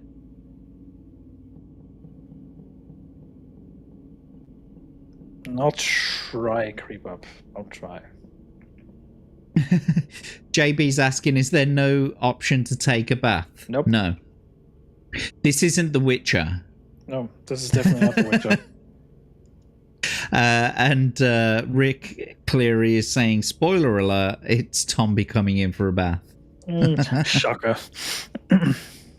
Leroy Jenkins. Okay, let's do it creepily though. We'll just sneak up on him. Creep. Leroy Jenkins. Okay, so test your luck. If you're lucky, you manage to cut the pouch loose without waking the pirates. If you're unlucky, the man's eyes flick open as you try to cut the cord and he grabs hold of your arm while calling out to his mates for help. So if you will, you've got to get 7 or below on 2d6.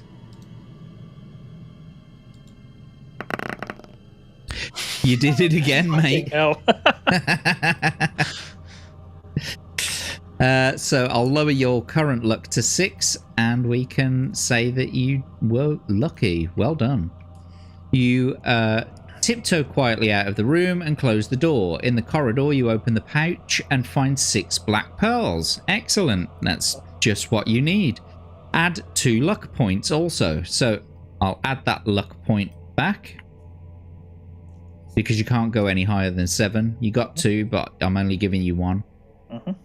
And then the 6 Braco Peru.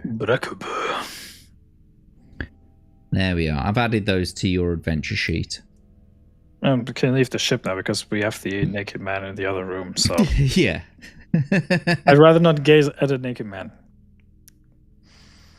So the street runs north along the quayside for a few hundred meters before arriving at a junction. If you want to continue north up Harbour Street, turn to 256. If you wish to turn east along Clog Street, turn to 261. I'll carry on north. Jolly good. North up Harbour Street. The houses on the right-hand side of the street are small and weather-beaten. Old women sit outside on the front steps cleaning fish and mending fish nets. They are large and jolly, talking to each other and frequently rolling about, bellowing with laughter. The fishermen do not appear to be at home, but the street and the quayside come to an end at a great iron anchor. You turn around and walk back towards the junction. If you wish to stop and talk with the women, turn to 320. If you wish to ignore them and walk straight ahead, turn back to the junction, turn to 369. I'll talk to the ladies. Of course, who doesn't want to talk to silly old women fixing nets and... It's Blanche from Golden Girls. Yeah. Stinking of fish. Yeah. The jolly fishwives' plump cheeks are as round and shiny as red apples. You ask if they own any items that you need, but they all frown and shake their heads together.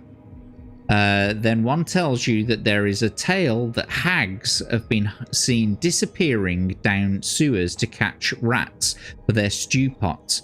However, she's never seen a hag herself, so you decide to leave the ladies. Now that's an important piece of information because you need some hag's hair. So they've been disappearing down sewers to catch rats for their stew pots. We don't sleep, mid-Iowa gamer. Never. Where's that? What's 2346. Do you Brits ever sleep? No, we don't. No, we don't. No. Especially Abe. He doesn't sleep. No, he's awake far more than he sleeps. He doesn't need it. He's dead. He's dead. Well, or he's undead, I should say. Well, he's Abe's Ferratu, isn't he? Clog Street, huh? Yes, we're on Clog Street now. So Clog Street is very narrow and lined with terraced cottages and the occasional shop. To your left, you see what looks like a small boy lying face down on the cobblestones, groaning loudly. A hood is pulled over his head and you can't see his face. A wooden hoop and a stick lie by his side. If you wish to stop and help him, turn to 72. If you would rather walk on, turn to 317. Help the boy.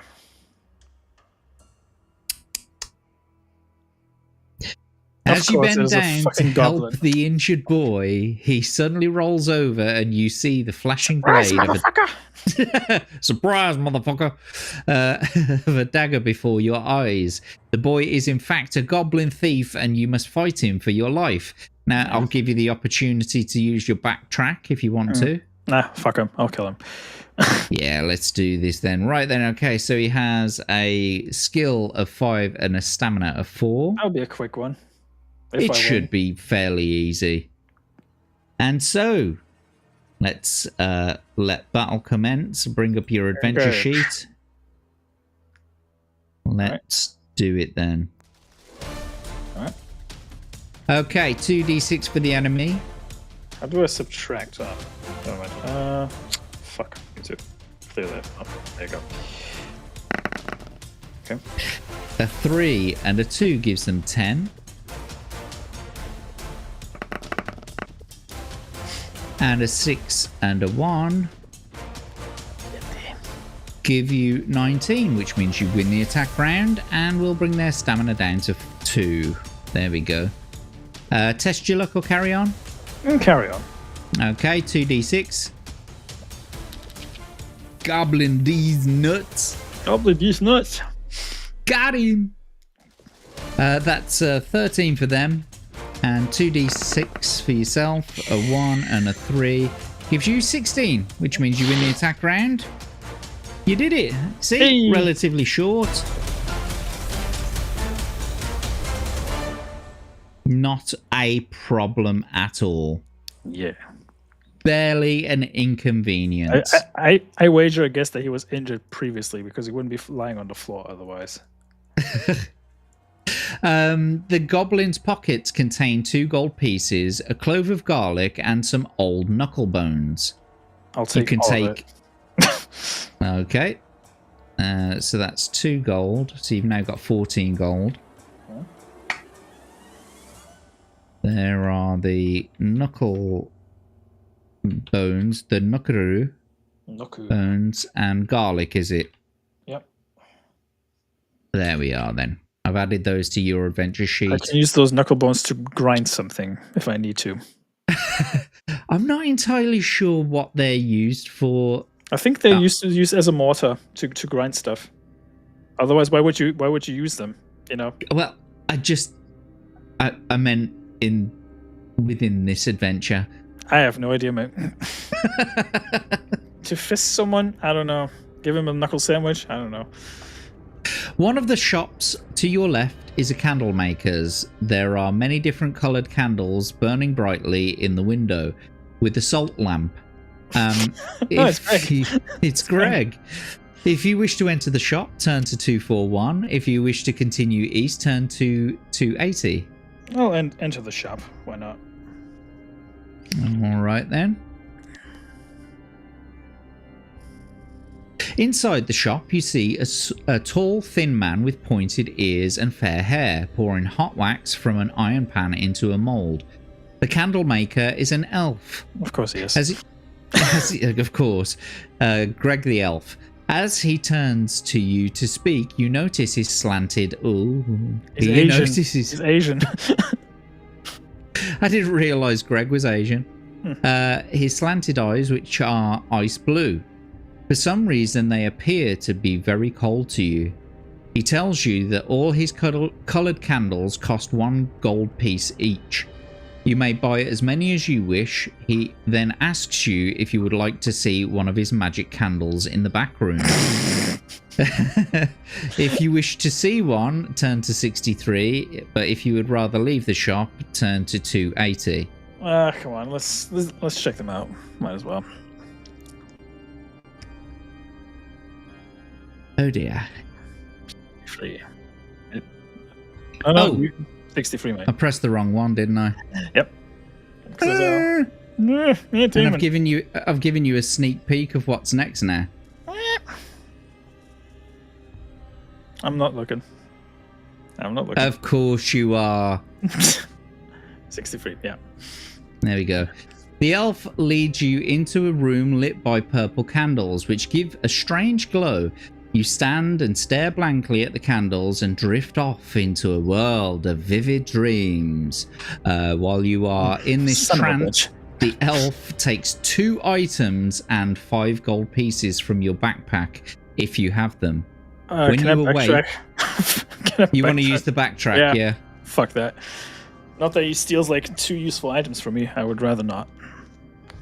Okay, let's go back to 241.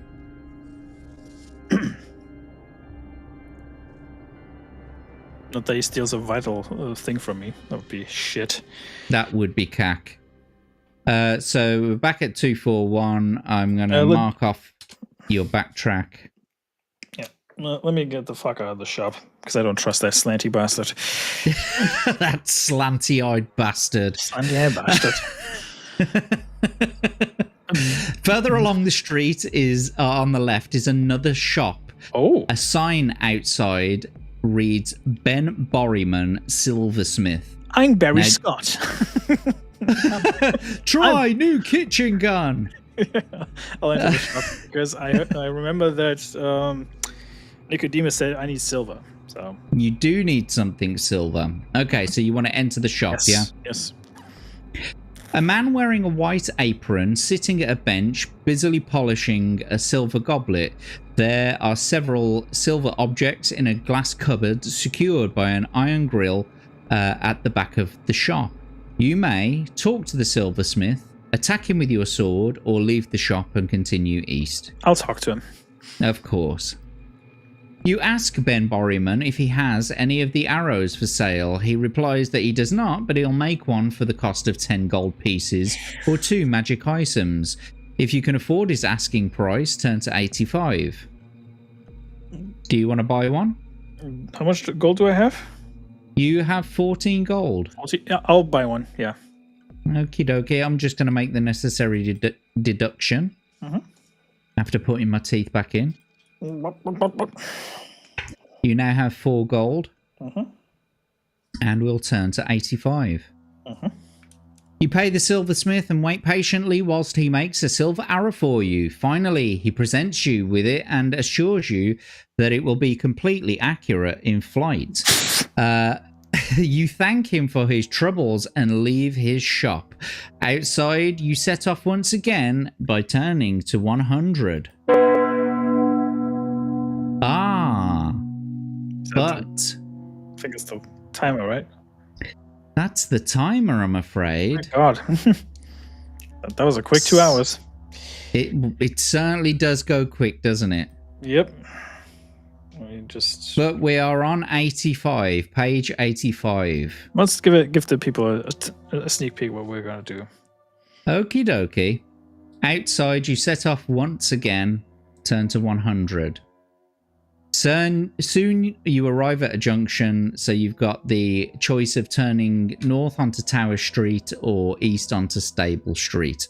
But we'll have to save that for the next episode. Well, congratulations, Smu. You've not died yet, which is incredible. Yeah, I'm amazed by myself.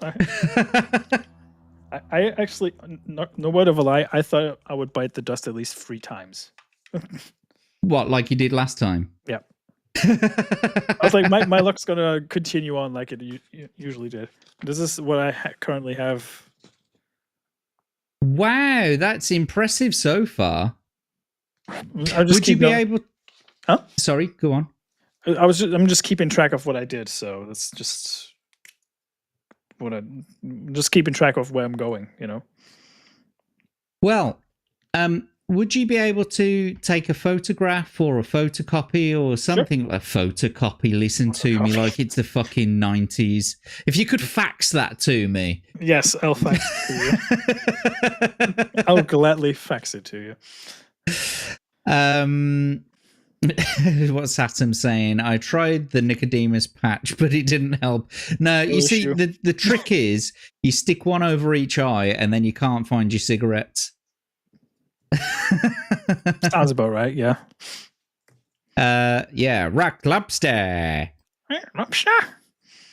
If your doctor ask your doctor if the Nicodemus patch is right for you. Now in menthol for those inner city nights. When would you need... You forgot fentanyl flavor. Right.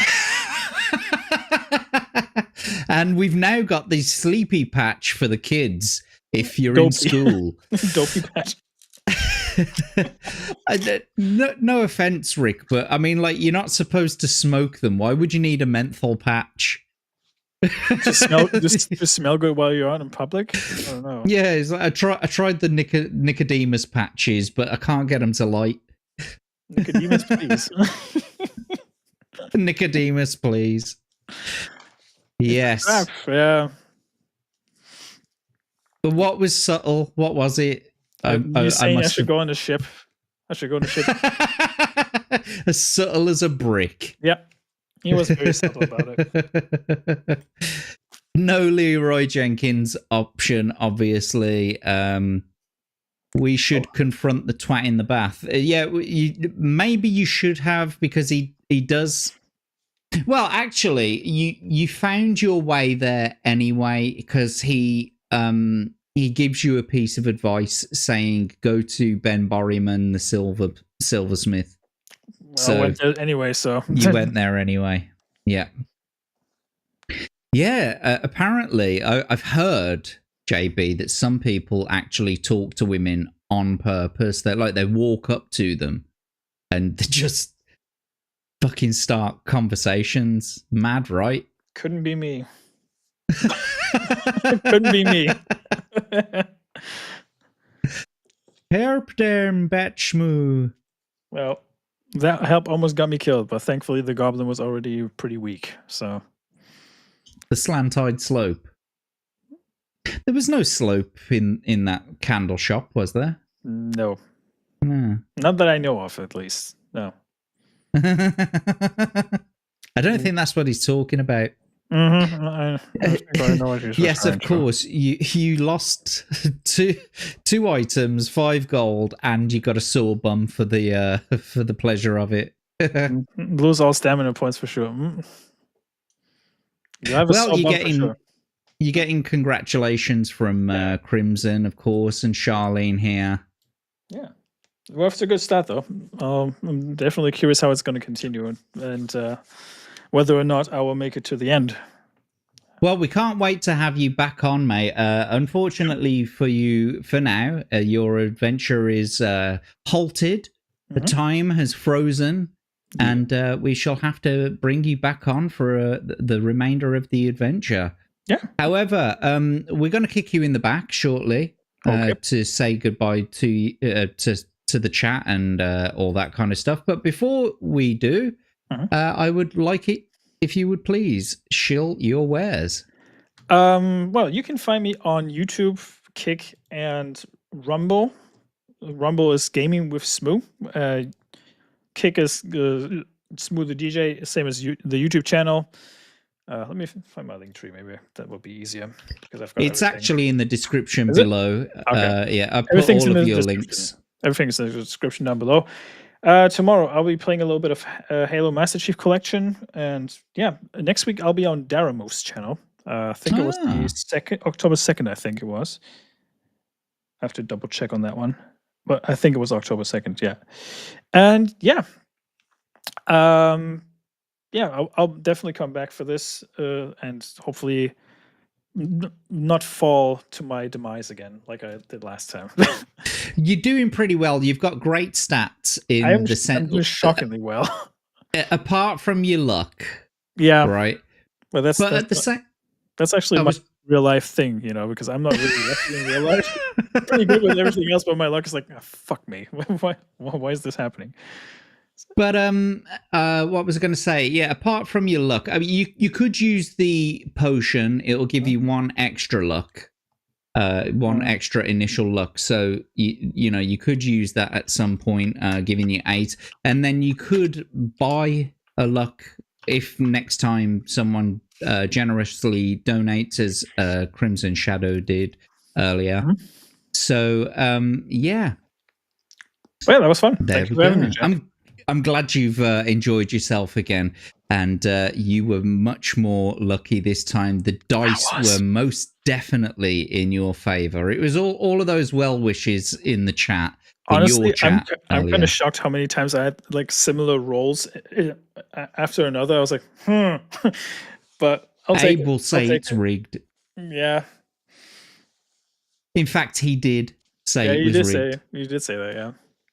He always says that when he loses, though. Well, you win some, you lose some, mate. That's all I can say. Anyway, Smu the DJ, you've been a wonderful guest, a wonderful adventurer, and until next time, thank you so much, and we'll see you soon. Take care. See you. Bye. As for me, I am Jack Tarlad. You can find me all of my socials at Jack Tarlad. I've got nothing going on over the weekend, but on Monday, it's the final day of the chat battle month of September. And we will be starting a brand new leaderboard after that with a brand new scoring system. So Daveyverse is the current leader on that board. Let's see if you can come back and beat him to it, because he wants that trophy card. I mean, he's already printed it off for himself. Anyway, that'll be 10 o'clock on Monday night, 10 p.m. British time. And on Tuesday night, of course, at 10:30 British time, it's the Jack and Abe show, where Abe's going to get you and I. We mess around and we misbehave. A bit of nostalgia, usually talk about a bit of old British TV and stuff like that kind of thing. And then on Wednesday, of course, it's the Hump Day Chinwag. And then it's back to next Thursday. And currently, I don't have anyone booked in. So look out for notifications for that. But thank you all to you in the chat who have... Look, see? There he is. I can hear Smu in the back as he goes, rigged! Well, yes, but thank you to all of you in the chat who came along today. We've had quite a few people, actually.